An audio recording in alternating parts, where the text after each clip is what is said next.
Hey guys, it's Hans Hobbies, and I have a little update video about my Redcat Volcano 16. So I had filmed the review for this, got it all edited up. I had it uploaded on schedule.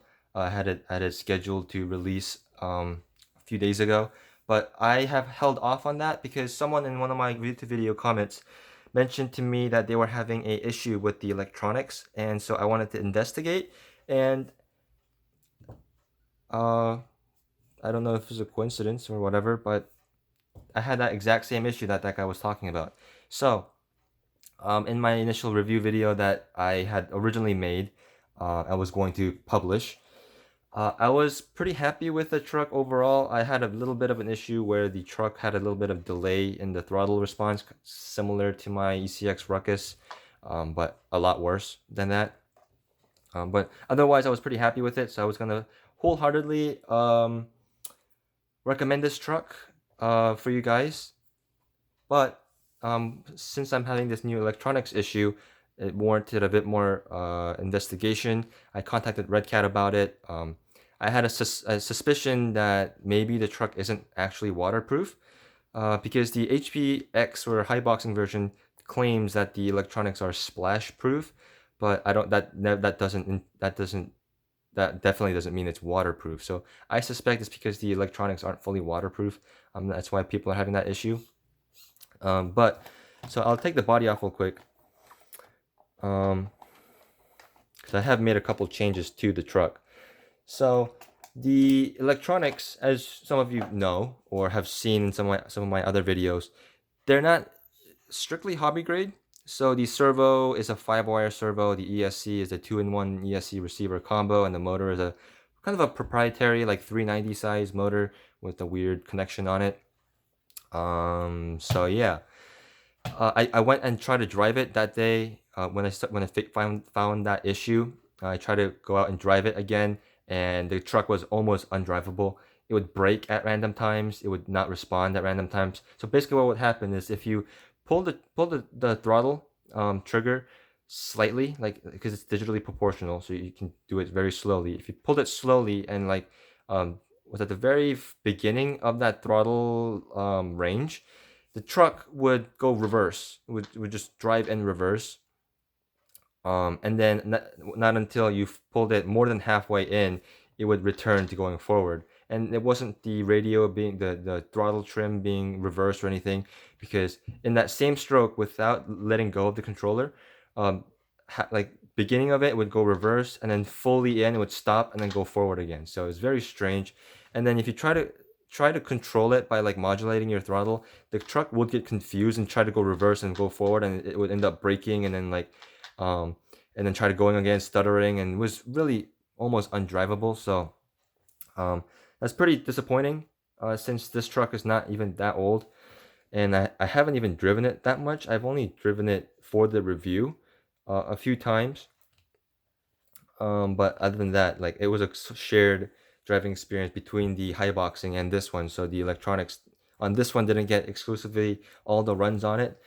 So pretty disappointing with that, because you can't just replace the electronics. You can't just replace it with a better one or something like that, because then you have to replace the servo, and then you also have to replace the motor, unless you want to go with the exact same stock electronic piece.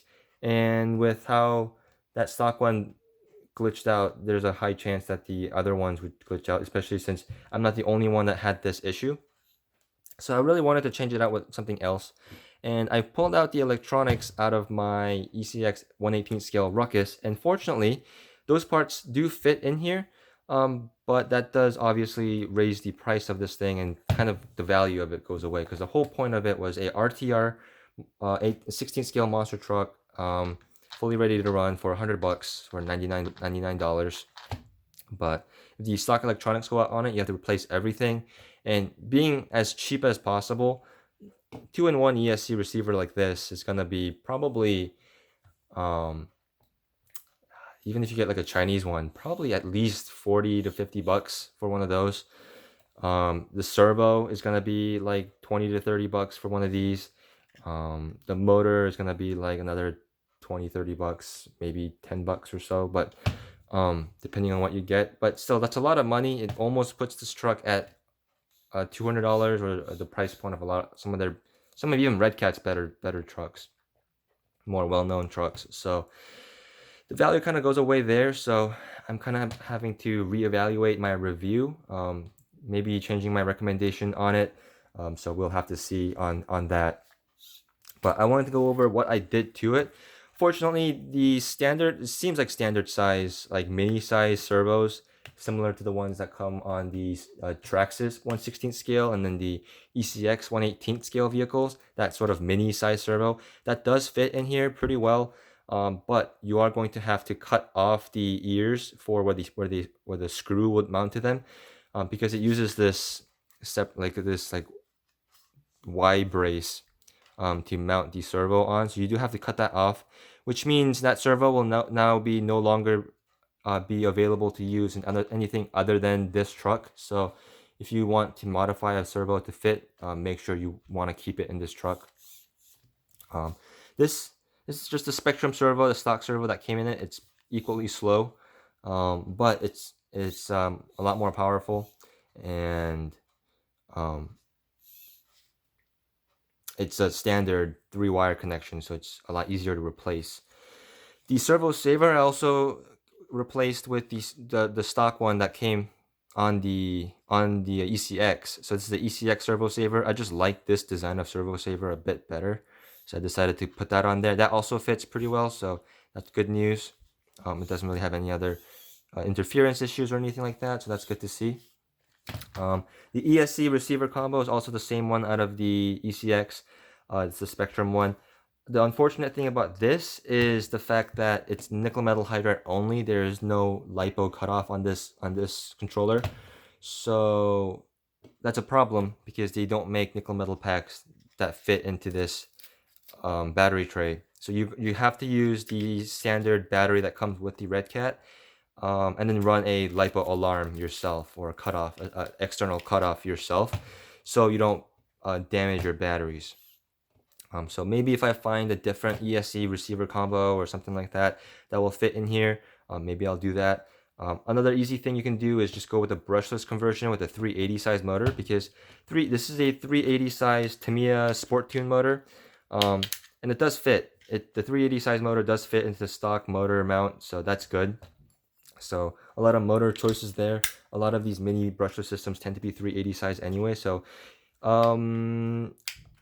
I would suggest, if you ever have an issue with your electronics, just upgrade to a brushless system. There's plenty of them available on Amazon. You just have to make sure that the motor shaft is long enough to reach the spur gear. And having had a chance to take this apart while working on it, other than the electronics, the whole design of it, I actually still really like. I really still like this truck. It's a very stiff chassis, and it's very sturdy, and that's because this main center brace here, normally it's just a brace that just mounts here and here, but this front half of the brace and then the rear half of the brace and the front half of the brace are actually two separate pieces. It mounts in the center here. They kind of key together, and then their respective halves are actually attached to the spur gear cover, as well as the top half of the differential cover. So this whole thing is this whole thing is a unit. This whole thing is a unit. So that makes the whole truck pretty easy to assemble and pretty easy to work on, and makes it pretty rigid. And I like the design of the chassis. Just the electronics on it seem to suck a bit. Again, a bit unfortunate. But I did want to tell you guys that the stock 18th scale, 16th scale stuff does fit in here. So that is at least good news if you already have this truck and are having issues with it. Or if you plan on getting this truck and converting it to more hobby grade electronics anyway, maybe it's still a good buy for you. But yeah, they also have a lot of upgrades for this. So like metal gears and such. So maybe if you are into upgrading your truck and like working on your truck anyway, it might be still a good buy for you. But I will still publish the full review for this. I just have to change some of my voiceovers and change some of the scenes in it to reflect my new found information about this truck. I still like it. I'm just kind of more on the fence about what I should say on my review for this thing. But if you do want it, even before my review comes out, even after watching this video, you do want to you just oh, sorry, my tongue is getting super tied there.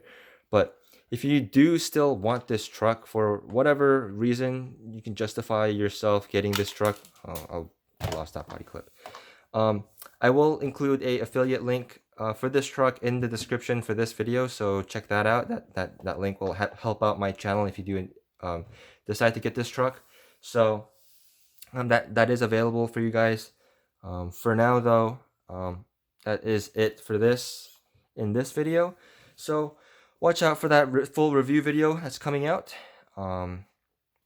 And as always, thank you guys so much for watching.